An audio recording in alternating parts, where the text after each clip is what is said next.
Salvete, everyone. I am Niles Huang. And this is Neil Chen. And today we are documenting the history, the rise, and the fall of the Roman Empire. Founded in 27 BC, the Roman Empire had its roots in the fall of the Roman Republic. After Julius Caesar was murdered by senators, a massive civil war stirred between the protectors of the Republic and the supporters of Caesar, led by nephew Octavian. Finally, in 27 BC, Octavian emerged victorious.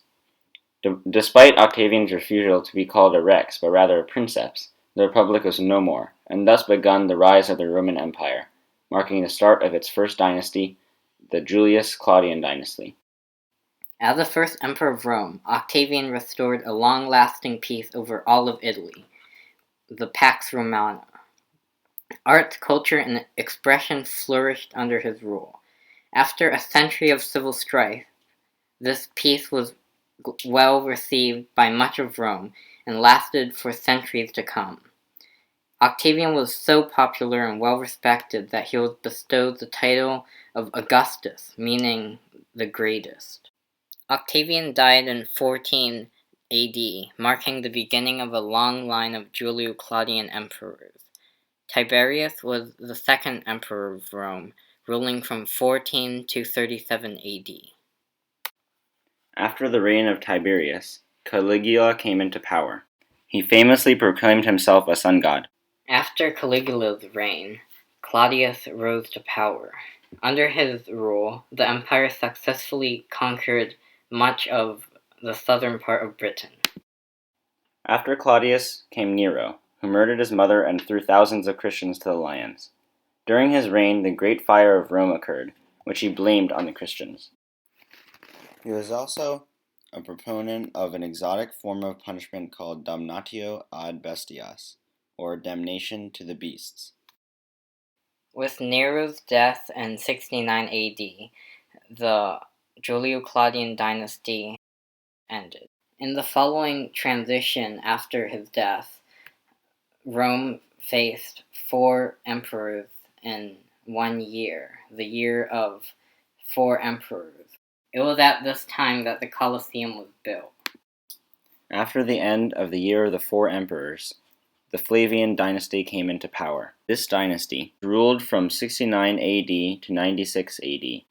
Following the Flavian dynasty came the Nerva-Antonine dynasty. This dynasty included the 5 good emperors, who brought much wealth and prosperity to Rome. The first of the 5 good emperors was Nerva, who ruled for 2 years. Following Nerva was Trajan. During Trajan's rule, the empire grew to its greatest extent. Hadrian was the 3rd good emperor, and he erected Hadrian's Wall, the Vallum Ilium, in Britain, in order to deter the northern barbarians from Scotland. Following Hadrian was Antoninus Pius and Marcus Aurelius.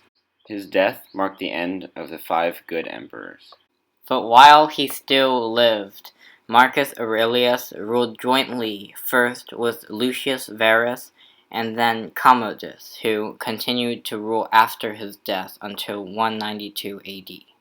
Some historians believe Commodus's reign to be the beginning of the decline of the Roman Empire. After the fall of the Nerva-Antonine dynasty, chaos ensued during the year of 5 emperors in 193 AD. After the year of the 5 emperors came the Severan dynasty. This dynasty marked the end of the Pax Romana and also ended the practice of choosing heirs based on ability. Instead, from here on, heirs were chosen by lineage or civil war. Following the end of the Severan dynasty was the crisis of the 3rd century. This was a period of military anarchy where civil wars, famines, and fires were rampant. Amid the civil chaos, some Roman provinces, including Germany, Gaul, Britannia, Spain, and Portugal, even decided to cede from the Roman Empire, forming a temporary Gallic Empire. In Latin, this empire was called the Imperium Galliarum. During this time, Rome was ruled by barracks emperors, who were military generals who seized power by force. It was not until 285 AD that a fragile peace was eventually conferred, alas at a price.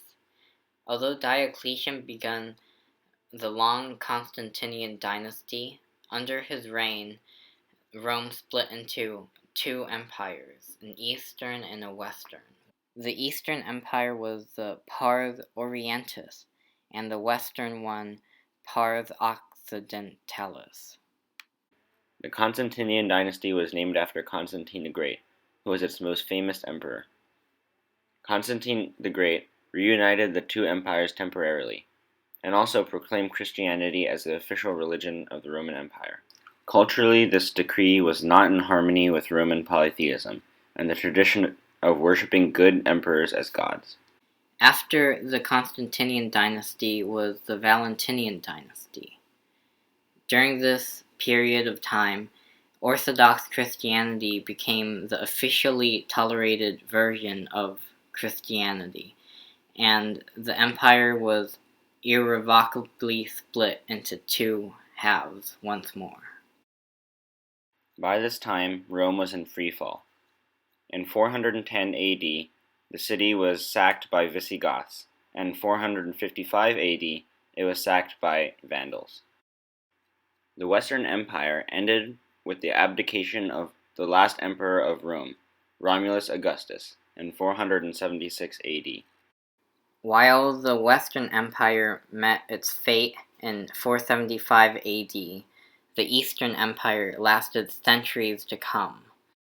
Its capital was Constantinople, modern-day Istanbul in Turkey, and it was centered around the Anatolian Peninsula in Greece.